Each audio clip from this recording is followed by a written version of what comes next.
भाभी क्या कर रही हो? अरे कुछ नहीं दीदी, खाना खा रही हूँ। अरे अंजलि भाभी, लगता है आप पिछले जन्मों से 7 साल से भूखी बैठी हो, इसीलिए सुबह सुबह उठते ही खाना ठूसने लगी हो। अरे क्या हुआ ननद जी, गुस्से के मारे लाल क्यों हो रही हो? मुझसे कोई गलती हो गई क्या? अरे भाभी, आपने तो इतनी बड़ी गलती की है कि स्वयं इमराज भी नहीं तुमको माफ करेंगे। देखो दीदी, मेरी डर के मारे रूह कांप गई है। इधर उधर बात मत करो और बताओ कि मुझसे क्या गलती हुई है। अरे भूखड़ भाभी, आपको पता नहीं है क्या आज नहाए खाए है? अरे हे भगवान, ये नहाए खाए किस बड़ा का नाम है?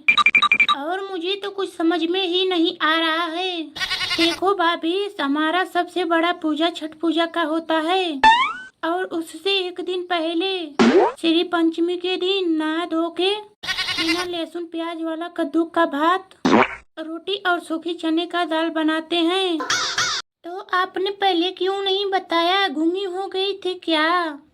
अरे भाभी, आपके माँ बाप ने यही संस्कार दिए हैं क्या? बड़ों से तुम हमेशा इसी तरह बात करती रहती हो, और हमारे बारे में एक भी शब्द बोला तो मैं मार के मुंह तोड़ दूंगी।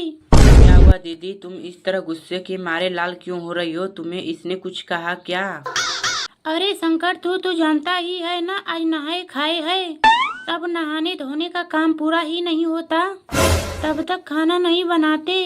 लेकिन तेरी पागल बीवी तो खुद से ही खाना ठूसने लगी, तो मैं इसे रोक रही थी तो ये मुझसे ही बदतमीजी करने लगी।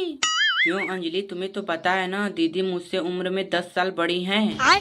फिर तुम्हारी हिम्मत कैसे हुई इनसे बदतमीजी करने की?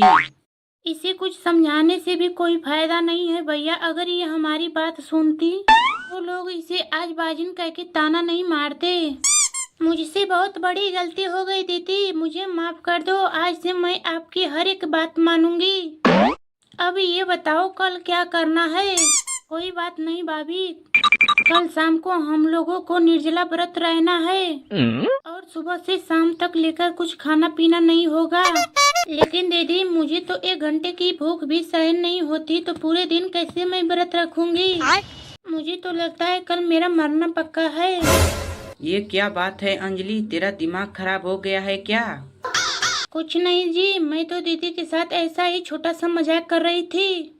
मजाक वजाक बंद करो भाभी। तो तुम्हें बाजिन कहते हैं, इससे छुटकारा पाना है तो छठ मैया का व्रत करो। अगर उनकी कृपा रही तो अगले साल तक तुम्हारी गोद हरी भरी हो जाएगी।